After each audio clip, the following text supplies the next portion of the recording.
Hello everyone. आज का ये हमारा उत्तराखंड सीरीज़ का 5th लेक्चर है, जिसमें हम उत्तराखंड के जो भी प्रमुख स्थल हैं, टूरिज़्म जो भी साइट्स हैं, उनके बारे में देखेंगे। तो एक तरह से आज ना उत्तराखंड की सैर पे निकलते हैं, ठीक है। तो हम शुरू करते हैं। तो जैसे हम मैप से शुरू करते थे, तो आज हमने ये वाला मैप लिया है पॉलिटिकल मैप की जगह, जिसमें से हम यहाँ के ना जो इम्पोर्टेंट प्लेसेस हैं उनके बारे में देखते हुए चलेंगे। तो हम सबसे पहले क्या देख लेते हैं, जैसे कि हमने ये देखा था, ये पिथौरागढ़ डिस्ट्रिक्ट आता है, तो उसमें ये मुनस्यारी, ये एक यहाँ का टूरिज़्म पॉइंट है। यहाँ पे ये पिथौरागढ़ डिस्ट्रिक्ट है, ये डिस्ट्रिक्ट बागेश्वर है। इधर ये अल्मोड़ा डिस्ट्रिक्ट है। अल्मोड़ा डिस्ट्रिक्ट में देखिए, फिर नैनीताल में ये हल्द्वानी देख लेते हैं। हल्द्वानी भी टूरिज़्म का एरिया है। फिर इधर ये चंपावत डिस्ट्रिक्ट में हम टनकपुर देख लेते हैं। टनकपुर चंपावत डिस्ट्रिक्ट में आता है। इधर ये रुद्रपुर है। इधर रुद्रपुर किस में आता है? ऊधम सिंह नगर का जो डिस्ट्रिक्ट हेडक्वार्टर है वो रुद्रपुर है।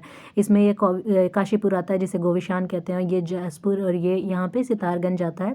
इधर ये हमारा ऋषिकेश है और ये दुगड्डा आता है। ये ऋषिकेश तो क्या देहरादून में ही आता है, और ये हरिद्वार है। इधर ये पौड़ी का एरिया है। इधर ये रुद्रप्रयाग, ये टेहरी गढ़वाल। ठीक है, तो हमने मैप एक बार अच्छे से देख लिया है। अब आगे यही सब चीज़ें आएंगी, तो आप ये रिकॉल कीजिएगा कि ये कहाँ पे किस डिस्ट्रिक्ट में थी। ठीक है, तो हम सबसे पहले यहाँ के दर्शनीय स्थलों से शुरुआत करते हैं। तो हमारा जो सबसे पहला है, ये आता है बागेश्वर। बागेश्वर का नाम क्या है? ये बागेश्वर जो डिस्ट्रिक्ट है, देखिए यहाँ पे बागेश्वर डिस्ट्रिक्ट है, यहाँ पे बागेश्वर आता है। यहाँ पे मंदिर भी हैं, पुराने टाइम के जो प्राचीन मंदिर हैं, तो इसको क्या बोलते हैं? पांडु स्थल भी बोलते हैं। फिर नैनीताल ये नल दमयंती के लिए फेमस है। मतलब यहाँ पे जो जो जगहें फेमस है ना, ये उनके बारे में लिखा हुआ है। उत्तरकाशी हमारा ये डिस्ट्रिक्ट है। इसमें क्या है? ये भैरव घाटी है। ठीक है। ऊधम सिंह नगर हमने ये देखा था, तो ऊधम सिंह नगर में क्या है? चैती देवी का मंदिर है, नानक मत्ता है। कहाँ है ये? ऊधम सिंह नगर में। फिर पौड़ी गढ़वाल का हम देखते हैं, जैसे हमने यहाँ देखा था ना, ये टेहरी गढ़वाल, और इधर के नीचे का एरिया ये क्या था? पौड़ी। तो ये पौड़ी गढ़वाल। तो पौड़ी गढ़वाल में क्या था? कालागढ़ था, ताराकुंड था, अदवानी था, खिरसू था। ओके। फिर आगे हम देखते हैं अल्मोड़ा में। अल्मोड़ा हमारा ये डिस्ट्रिक्ट है, ये बागेश्वर के पास, ये इधर कुमायूं रीजन में आता है। ठीक है। अल्मोड़ा में हमने क्या देखा? काशीमुठ है। हम लखुदयार पढ़ेंगे। लखुदयार में जहाँ शैल चित्र मिले थे प्राचीन काल के आदिमानव के, यहाँ सुखताल देखेंगे। फिर चितई मंदिर देखेंगे। चंपावत में हम देखेंगे एक हथिया का नौला, क्रांतेश्वर, महादेव मंदिर, पाताल रुद्रेश्वर, देवीपुरा का पाषाण युद्ध। ठीक है। फिर पिथौरागढ़ में अस्कोट, यहाँ पे ये पिथौरागढ़ है। इसमें ये देखिए अस्कोट का एरिया, जो कत्यूरी राजवंश के बारे में हमने पढ़ा था, उसमें भी देखिए इनका ये अस्कोट का वर्णन हुआ था। थल केदार, हाट कालिका, पाताल भुवनेश्वर। फिर रुद्रप्रयाग में क्या क्या देखेंगे? रुद्रप्रयाग ये जहाँ पे ये केदारनाथ का मंदिर है, वहाँ पे हम देखेंगे अगस्त्य मुनि का मंदिर है। यहाँ पे शंकराचार्य जी की समाधि है। शंकराचार्य जी ने ना रुद्रप्रयाग, मतलब ये केदारनाथ में ही यहाँ पे अपनी जो समाधि ली थी, जो प्राण देह छोड़ी थी उन्होंने। तो शंकराचार्य, अभी रिसेंटली प्रधानमंत्री मोदी जी ने इनकी एक मूर्ति का भी वहाँ पे अनावरण किया है। एक बड़ी सी मूर्ति वहाँ बनी है किसी शंकराचार्य जी की। फिर ये त्रिजुगी नारायण है, ये सोनप्रयाग, और ये गौरीकुंड, और ये चोराबारी ताल, और ये वासुकी ताल, ये कहाँ है? ये रुद्रप्रयाग में। फिर उत्तराखंड के प्रमुख आश्चर्य में क्या क्या है? सूखा ताल, चितई मंदिर, अल्मोड़ा, देवीधुरा का पाषाण युद्ध, चंपावत, नल दमयंती ताल, ये कहाँ है? नैनीताल में है। हाट कालिका, और यहाँ पे पाताल भुवनेश्वर पिथौरागढ़ में। चलिए फिर हम आगे देखते हैं। फिर उत्तराखंड राज्य के हम प्रमुख स्थल देख लेते हैं कौन कौन से। ये ना, एक जैसे ये पहला हम देखते हैं औली। औली क्या है? ये चमोली डिस्ट्रिक्ट में आता है। ये एक हिल स्टेशन है। यहाँ पे जैसे पहाड़ों पे मतलब सर्दियों के टाइम पे ना बहुत बर्फ़ गिरती है, स्नोफॉल बहुत ज़्यादा होता है। तो यहाँ पे जितने जो एडवेंचर स्पोर्ट्स होते हैं ना ठंडियों वाले, जैसे स्कीइंग हो गया, ये रिजॉर्ट वगैरह, ये तो उस लिए एक तरह का हिल स्टेशन है। तो ये कहाँ है? चमोली जनपद में है। और औली एक प्रमुख तीर्थ स्थान भी है। यहाँ पर एशिया का जिग बैंक प्रणाली का सबसे ज़्यादा दूरी वाला रोपवे मार्ग है। जो रोपवे सिस्टम होता है ना, जो इस पहाड़ से उस पहाड़ जाने के लिए रोपवे लगा के रखते हैं, तो ये सबसे जो अलग प्रणाली का जो है वो कहाँ है? औली में। औली कहाँ है? चमोली जनपद में। चमोली कुमायूं रीजन में। ओके, सॉरी, कुमायूं रीजन में नहीं, ये गढ़वाल रीजन में आता है। ठीक है। फिर ऊखीमठ के बारे में हम देखते हैं। ऊखीमठ रुद्रप्रयाग स्थित ऊखीमठ का ये जो पौराणिक नाम है ऊषापुरी है। ये कहा जाता है कि जो बाणासुर थे ना, बाणासुर बोलते हैं कि यहाँ रहते थे, तो बाणासुर की जो बेटी थी उनका नाम था उषा, देवी उषा। इनकी शादी जो हुई थी कृष्ण भगवान के पोते अनिरुद्ध के साथ। तो उनकी उषा की शादी अनिरुद्ध के साथ कहाँ हुई थी? वो यहीं पे ऊखीमठ में ही हुई थी। तो यहाँ ऊषापुरी भी इसे बोलते थे, और इसे अब मतलब कालांतर में इसका नाम परिवर्तित होकर इसका ऊखीमठ नाम हो गया। तो यहाँ मंदाकिनी नदी के तट पर स्थित है। कहाँ पे है? मंदाकिनी नदी के तट पर। यह केदारनाथ के रावल पुजारियों एवं मंदिर समिति का मुख्यालय है। यहाँ पर पर्वतीय शिखर शैली में निर्मित ओंकारेश्वर मंदिर है। जो पर्वतीय शिखर शैली, मतलब जैसे ओंकार जो पर्वतीय शैली होती है, जैसे केदारनाथ का मंदिर भी पर्वतीय शैली में। तो ये एक तरह से अगर देखेंगे ना, ऊखीमठ का मंदिर देखने में एकदम केदारनाथ के मंदिर जैसा ही लगता है, क्योंकि पर्वतों पहाड़ों पे क्या है, जैसे बर्फ़ गिरती है ना, बर्फ़ गिरती है, तो वहाँ पे जो मंदिर बनाए जाते हैं कुछ इस शैली में बनाए जाते हैं कि बर्फ़ गिरने के अकॉर्डिंग वहाँ पे उस तरह का उसका आर्किटेक्चर होता है। तो यहाँ पे बोलते हैं ना, जब केदारनाथ में बहुत ज़्यादा बर्फ़ गिरने लगती है सर्दियों में, तो वहाँ से जो भगवान केदार की जो मूर्ति ले आके ये ऊखीमठ के मंदिर में ही रखी जाती है, ओंकारेश्वर मंदिर में, ठीक है। जब सर्दियाँ खत्म होती हैं तो फिर इस मूर्ति को वहाँ पे ले जाया जाता है केदारनाथ में, ठीक है। जो संपूर्ण उत्तराखंड के मंदिरों के श्रेष्ठ मंदिर में स्थित शिवलिंग को मंदाता ऋषि ने स्थापित किया था। किसने स्थापित किया था? मंदाता ऋषि ने। फिर उत्तरकाशी के बारे में देख लेते हैं। उत्तरकाशी का पौराणिक नाम सौम्य काशी या वाड़ाहट था। उत्तरकाशी देखिए ना, जहाँ पे यमुनोत्री और गंगोत्री है, वहाँ पे यमुनोत्री के मध्य स्थित है। उत्तरकाशी को उत्तराखंड का काशी कहा जाता है। उत्तरकाशी के नाम से ही मतलब ये वर्णित होता है कि उत्तराखंड का काशी, उत्तरकाशी यानी उत्तराखंड का काशी। उत्तरकाशी के लक्षेश्वर मंदिर को केदारखंड पुराण में लाक्षागृह कहा गया है। इस मंदिर को पर्यटक लखहा जीरो कहते हैं। अच्छा, इसको लाक्षागृह कहा जाता है, यहाँ कहा जाता है कि मतलब पांडवों का भी इससे संबंध माना जाता है, ठीक है। फिर केदारनाथ देख लेते हैं। तो उत्तराखंड का प्रसिद्ध तीर्थ स्थल केदारनाथ रुद्रप्रयाग जिले में है, नागपुर परगना में। और ये रुद्रप्रयाग जिले का जो नागपुर परगना आता है ना, परगना जैसे तहसील वगैरह होते हैं, तो ये मंदाकिनी नदी के तट पर स्थित है। यहाँ पर भगवान शिव के 12 ज्योतिर्लिंगों में गणना की जाती है इसकी। जो भगवान शिव के जो 12 ज्योतिर्लिंग हैं ये पूरे देश में है, जिसमें से ये सोमनाथ का है, इधर ये हमारा ये केदारनाथ का है, ओंकारेश्वर का है, फिर काशी विश्वनाथ एक है। तो इस तरह से पूरे जो 12 ज्योतिर्लिंग है पूरे देश में, तो उसमें से एक क्या है? केदारनाथ का। यहाँ पर केदारनाथ का विशाल मंदिर जो कत्यूरी शैली में निर्मित है, मतलब यहाँ पे जो कत्यूरियों का जो शासन था तो उनकी मंदिर निर्माण की एक शैली थी। जैसे मंदिर निर्माण की शैली होती है ना, उत्तर भारत में नागर शैली, दक्षिण भारत में द्रविड़ शैली, ये इधर कर्नाटक के रीजन में इधर वेसार शैली के मंदिर जो बनते हैं, तो उन्हीं में से ये कत्यूरी शैली कत्यूरी राजाओं ने बनवाई थी। तो स्थापत्य कला की इस अद्भुत रचना को पांडवों ने बनवाया था। जो कहते हैं एकदम प्राचीन जो मंदिर था उस जगह पे, वो पांडवों ने बनवाया था। बाकी उसके बाद से फिर जैसे मंदिर जैसे उसका हर बार पुनः निर्माण किया जाता था, तो ये किसने किया था? ये पांडवों के बारे। फिर उसके बाद नाथ संप्रदाय का मत है कि उनके आराध्य आदिनाथ स्वयं भगवान शिव हैं, जो गर्भगृह में विराजमान है। नाथपंथी देखिए जो भी होते हैं ना, शिव की पूजा करते हैं, ये शैव मतावलंबी होते हैं। तो ये लोग हठ योग का जैसे पालन करते हैं, तो इन लोगों की जो तपस्या होती है वो बहुत कठिन तपस्या होती है इनकी। तो मंदिर के बाहर इसके रक्षक देवता भैरवनाथ का मंदिर है। केदारनाथ में 820 ईस्वी में आदि शंकराचार्य ने अपना शरीर त्यागा था। तो शंकराचार्य ने देखिए ना, इनका जन्म कलादी में हुआ था, केरल से आए थे। इन्होंने हिंदू धर्म की पताका एक तरह से पूरा हिंदू धर्म में जो जितनी व्याप्त कुरीतियाँ थी उनको फिर से एक तरह से पुनः उसका शुद्धिकरण किया था। तो ये किसने किया था? शंकराचार्य जी ने। और फिर इन्होंने 4 ये जो मठों की स्थापना की थी पूरे देश में। फिर 4 मठों की स्थापना के बाद फिर इन्होंने यहाँ पे अपना देह त्यागी थी। कहाँ? केदारनाथ में, ठीक है। फिर हम आगे देखते हैं। तो ये देखिए यहाँ पे ये जैसे है, ये उत्तरकाशी का जो एरिया है, और ये ऊखीमठ का, ये ऊखीमठ का जो टेम्पल है उसका है ये चित्र, ठीक है। फिर आगे हम देखते हैं हरिद्वार के बारे में। नेक्स्ट है हमारा हरिद्वार।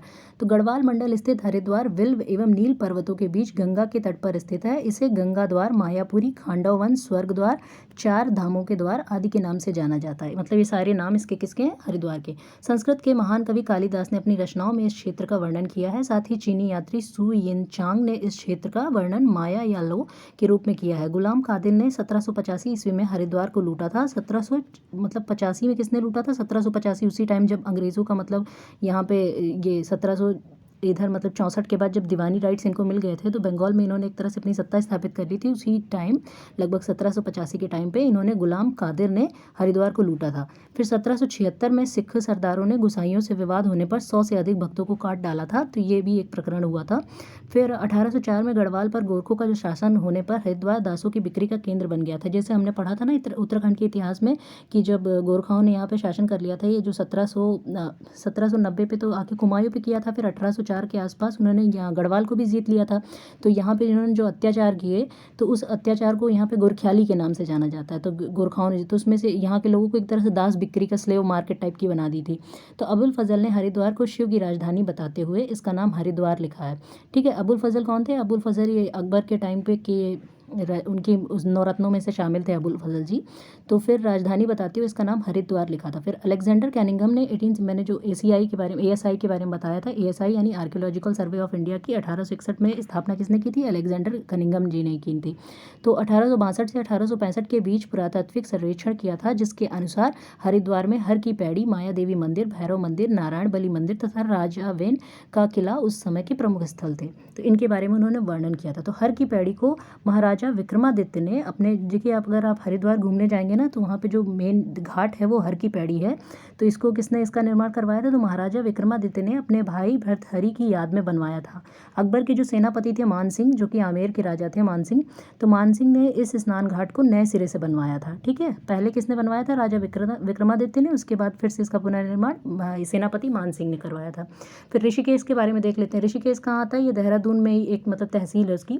तो गंगा एवं चंद्रभागा नदी के संगम पर स्थित ऋषिकेश देहरादून जनपद में है। यह पवित्र 4 धामों की यात्रा का प्रवेश द्वार है। 4 धाम ये जो गंगोत्री, यमुनोत्री, केदारनाथ और बद्रीनाथ, तो इनका जो मुख्य द्वार है, प्रवेश द्वार है, कहाँ से होके जाता है, ऋषिकेश से। तो केदारखंड के अनुसार ब्रह्मकुंड के बाद खुबजरामक तीर्थ के क्षेत्र प्रारंभ होता है, जो वर्तमान में ऋषिकेश है, मतलब ऋषिकेश का ही पुराना नाम है ये।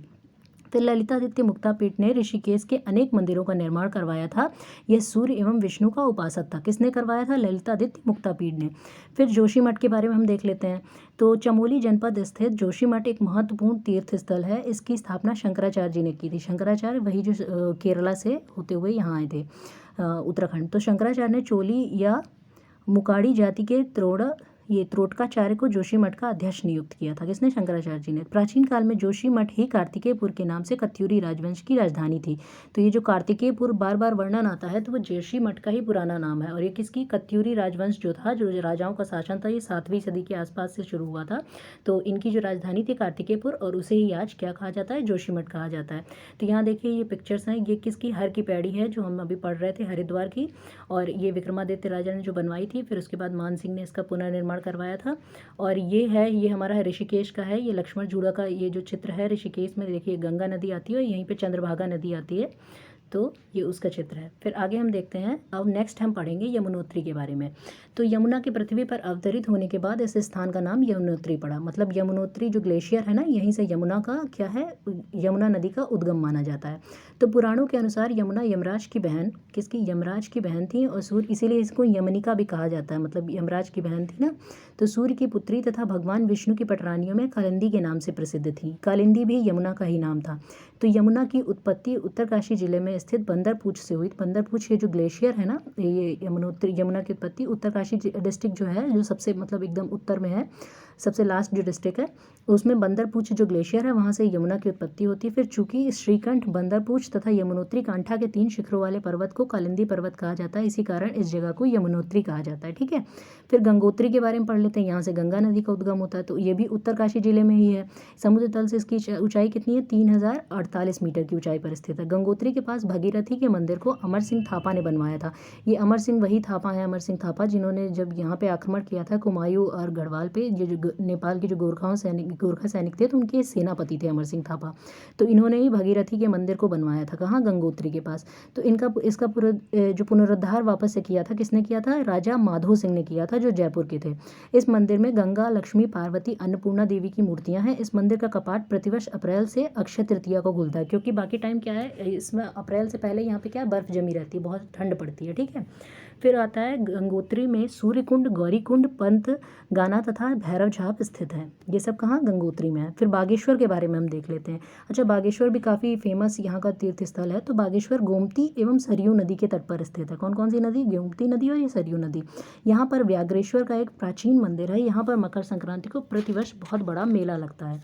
ठीक है, फिर इसके बाद हम देखते हैं, और यहाँ से अगर देखा जाए दिल्ली से इसकी दूरी, तो 470 किलोमीटर दूरी पर स्थित है ये दिल्ली से। ठीक है, फिर हम देखते हैं जोगेश्वर के बारे में। जोगेश्वर के भी जो मंदिर है ना, बहुत मतलब 125 जो मंदिर हैं, छोटे छोटे मंदिरों को मिला के जोगेश्वर का ही शिव जी को समर्पित है।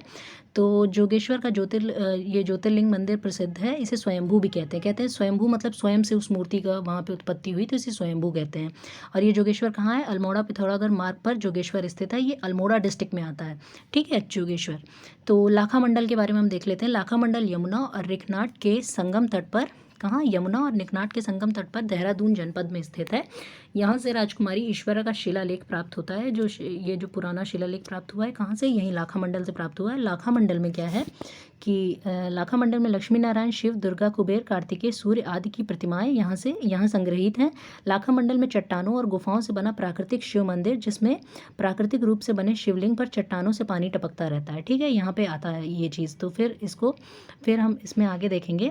और ये इधर का जो पूरा एरिया है, ये पूरा कहाँ आता है, देहरादून में आता है। फिर हम नेक्स्ट ये देख लेते हैं। जैसे ये देखिए, ये जो है ये यमुनोत्री जी का ये मंदिर, यहाँ से देखिए यमुना निकलती है। और ये गंगोत्री, उत्तरकाशी का जो गंगोत्री, यहाँ से देखिए गंगा जो निकल रही है, जो भगीरथी नदी है, कितनी फ्रेश वाटर है यहाँ पे। फिर हम आगे देखते हैं, काली मठ के बारे में देखते हैं। तो काली मठ सरस्वती नदी के तट पर स्थित है। यहाँ पर 3 प्रसिद्ध मंदिर हैं। कौन सा? ये ना एक तरह से शक्ति पूजा को समर्पित है। मतलब शक्ति जो जैसे होते हैं ना, शैव हो गए, वैष्णव हो गए, तो शक्ति के जो उपासक हो गए वो शक्ति पूजा वाले हो गए। तो ये काली मठ सरस्वती नदी पर स्थित है। यहाँ पर 3 प्रसिद्ध मंदिर हैं। कौन कौन सा? महाकाली मंदिर, महालक्ष्मी मंदिर, महासरस्वती मंदिर। फिर नेक्स्ट हमारा आता है कटारमल।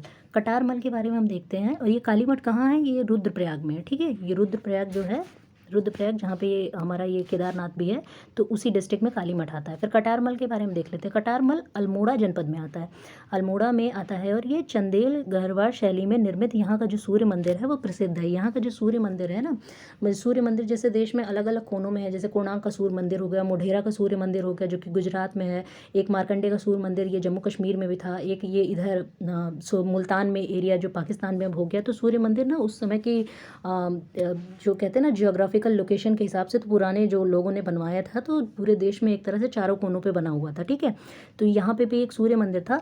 ये चंदेल गढ़वाल शैली में था। और फिर उसके बाद वास्तुशैली की दृष्टि से मंदिर का देवालय 12वीं सदी का प्रतीत होता है। ठीक है, मतलब वास्तुशैली मतलब वही स्कल्पचर, क्योंकि नागर शैली का था ना, तो इससे लगता है कि नागर शैली उस वक्त 12वीं सदी में इसी शैली पे मंदिर बनते थे नॉर्थ इंडिया में, तो उससे प्रतीत होता है। फिर चितई के बारे में हम देख लेते हैं। ये कहाँ आता है? ये अल्मोड़ा जनपद में ये भी आता है। ये कटारमल भी अल्मोड़ा जनपद में था। तो यहाँ पर गोलू देवता का प्राचीन मंदिर प्रसिद्ध है। गोलू देवता देखिए यहाँ पे ना न्याय के देवता के रूप में जाने जाते हैं कुमायूं क्षेत्र में। ये मतलब एक मार्बल की, शायद मैंने आगे पिक्चर इनकी पुट की है, आगे हम देखेंगे इनके बारे में। फिर श्रद्धालुओं की मनौती पूर्ण होने पर यहाँ प्रतिवर्ष हजारों घंटियाँ चढ़ाए जाते हैं। तो ये चितई का है, ये गोलू देवता के लिए प्रसिद्ध है। अब मीठा रीठा साहब ये जो है, ये सिखों का धर्मस्थल है। यहाँ पे लोहिया एवं रतिया नदियों के संगम पर स्थित मीठा रीठा साहब सिखों का महत्वपूर्ण तीर्थ स्थल है। कहाँ पे? कौन कौन सी नदियाँ? लोहिया एवं रतिया नदियाँ। सिख धर्म की मान्यता के अनुसार यहाँ पर गुरु नानक आए थे। गुरुद्वारे के भीतर मीठे रीठे का वृक्ष भी है। तो गुरु नानक जी ने जैसे कई पूरे जो यहाँ पे जो मतलब ये गुरु नानक जी का जहाँ जन्म हुआ था, ये अमृतसर के पास, तो यहाँ से तो ये हर जगह की इन्होंने यात्राएं की थी। इन्होंने सऊदी तक की यात्रा की थी। इधर ये साउथ में हैदराबाद के नीचे काफ़ी उधर गए थे, तो उनकी यात्रा को उदासियाँ कहा जाता है ना। तो इन्होंने यात्रा की थी, तो ये उत्तराखंड भी आए थे। तो यहाँ माना जाता है कि यहाँ पे गुरु नानक जी आए थे, तो इन्होंने यहीं पे इसी वजह से यहाँ पे मीठा रीठा साहब के नाम से इस जगह को जाना जाता है। ठीक है, फिर बैजनाथ के बारे में देख लेते हैं। बागेश्वर जनपद में बैजनाथ सरोवर तट पर मंदिरों का एक समूह है, बैजनाथ का मुख्य मंदिर।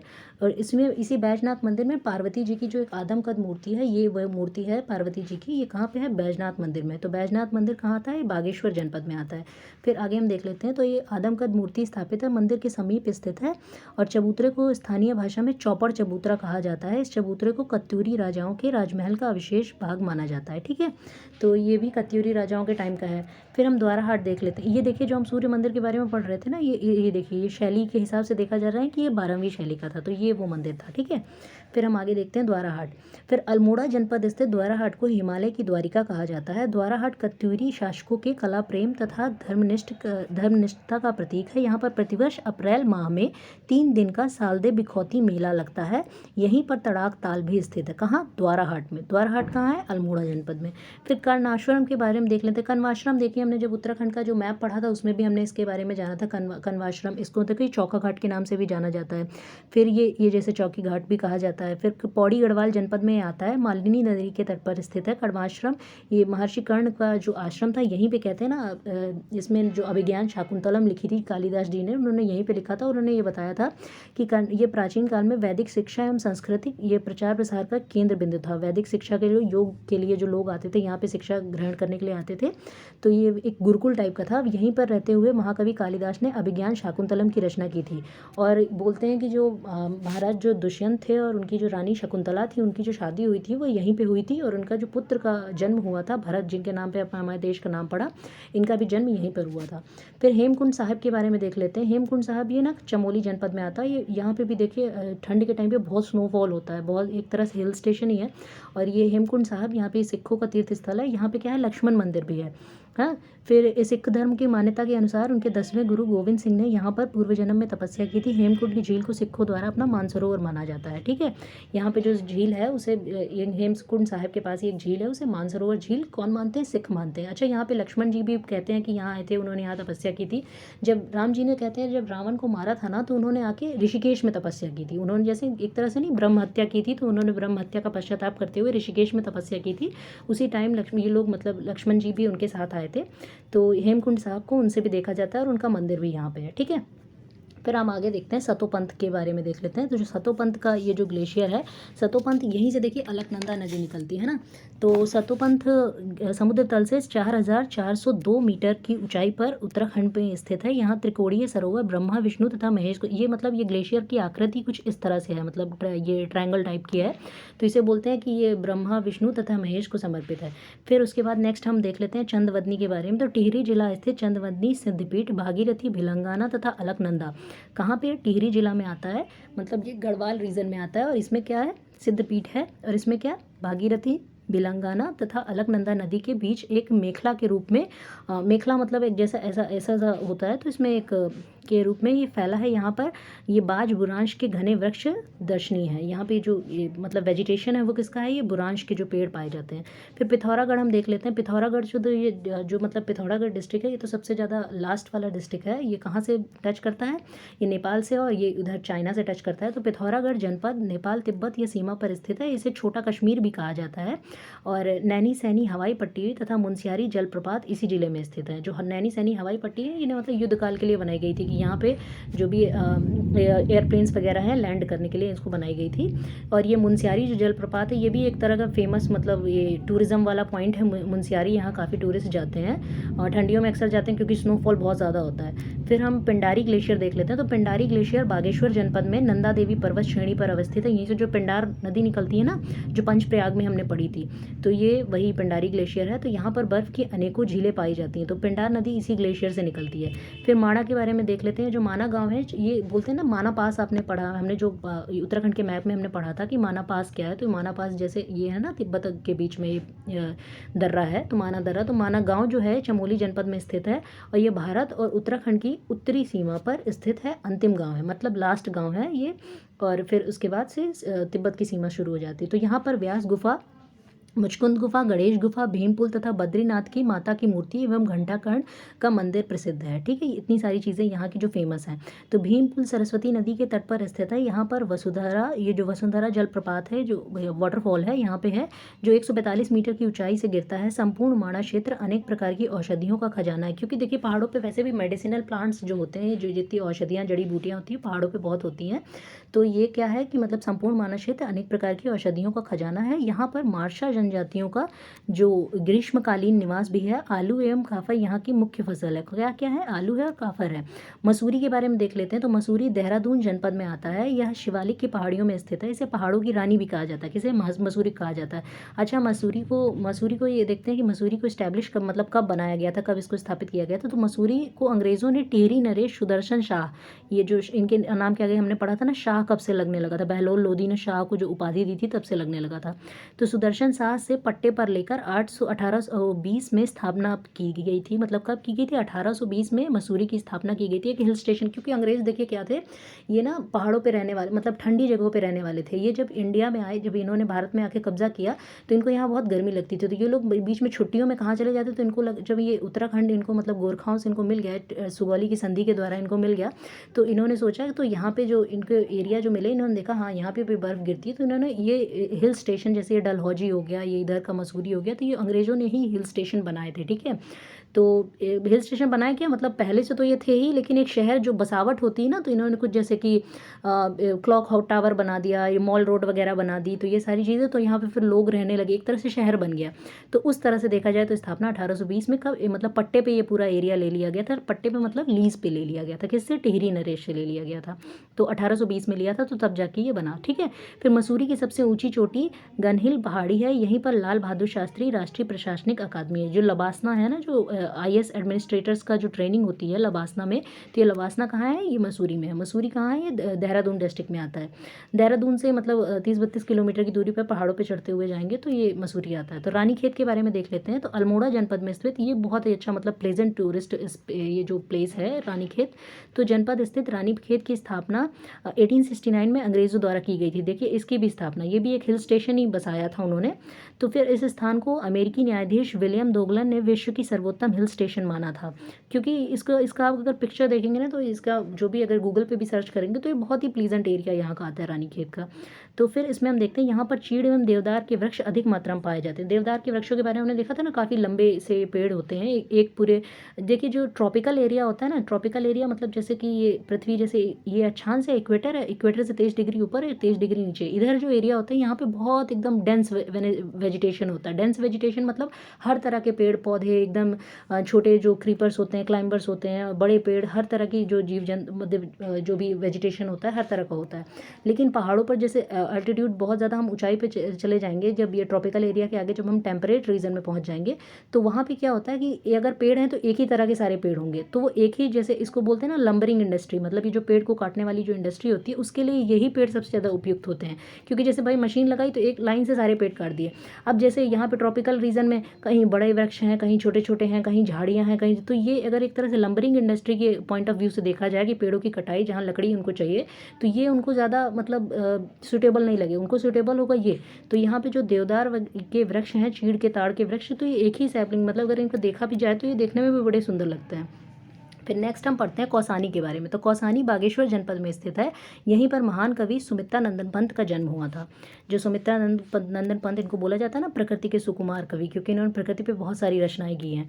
तो इनका जन्म कहाँ हुआ था, कौसानी में। इनका जहाँ जन्म भी हुआ था ये भी बहुत ही प्लेजेंट प्लेस है, ठीक है।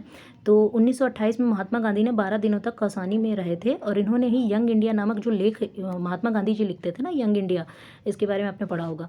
तो इसे भारत का स्विट्जरलैंड उन्होंने कहा था। किसे कहा था, कौसानी को कहा था। तो कौसानी कहाँ है, बागेश्वर जनपद में है। तो कौसानी कोसी और गरुड़ नदियों के बीच ढलवा पहाड़ी पर स्थित है। कहाँ है, कोसी और जो गरुड़ नदियाँ हैं तो ये यहाँ पर है, ठीक है। फिर गैरसैंण के बारे में देख लेते हैं। गैरसैंण के बारे में तो हमने देखा है। संपूर्ण उत्तराखंड के केंद्र में स्थित गैरसैंण चमोली जनपद के जो तहसील एवं विकास खंड है। कहाँ आता है ये, चमोली जनपद में आता है। अच्छा, जब उत्तराखंड अलग राज्य की मांग चल रही थी तब भी वहाँ के लोगों ने, कुछ लोगों ने जैसे इसको क्या किया था, ये मेंशन किया था कि जो हमारा राज्य बनेगा, जो हम नया राज्य बनाएंगे उत्तराखंड, उसकी राजधानी क्या बनाएंगे, गैरसैंण, ऐसी बात होती थी। लेकिन फिर देहरादून को बनाया गया था। तो गैरसैंण को उत्तराखंड की दूसरी राजधानी बनाया गया। फिर उसके बाद जब इसको नहीं माना गया तो इसको दूसरी राजधानी बना दिया गया, ठीक है।